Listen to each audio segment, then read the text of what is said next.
জন্য। আল্লাহর রসুল যেদিন জন্ম নেন তো ওই দিন আম্মা জান আমেনা কোলে নিয়ে কাঁদতেছিলেন। সবাই জিজ্ঞাসা করতেছে কাঁদো কেন? পরিবারের লোকজন, শ্বশুর বাড়ির লোকজন কেন কাঁদো? আব্দুল্লাহ নাই।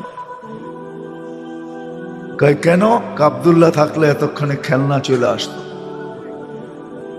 আল্লাহ যেন কানে কানে বলতেছিলেন আমেনা কাঁদিস না, আব্দুল্লাহ খেলনা আনলে আর কোত্থেকে আনবে?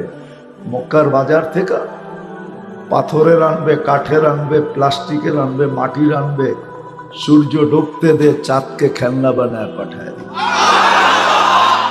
আর ঘটছেও তাই। আবু তালেব বলে বিকালে যখন শোয়া দিছি, সূর্য ডুবার পরে যখন শোয়া দিছি চকির উপরে, তো বাদাল কামরু আইয়াদনু, চাঁদ দ্রুত গতিতে নিচে নামতে ছিল। আর আমি তাকায় তাকায় দেখতেছিলাম। যখন একবারে নিকটে চলে আসছে তো চিৎকার দিয়া ফেলছি, ভাবতেছিলাম তোমার উপরে পড়া না যায়, কিন্তু তোমার মাথার কাছে এসে থেমে গেছে।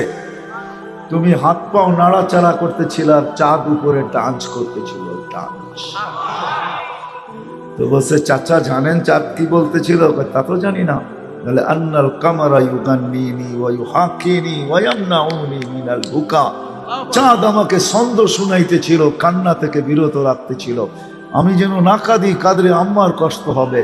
আল্লাহ চাঁদকে আমার সাথে খেলার জন্য খেলনা বানায় পাঠায়।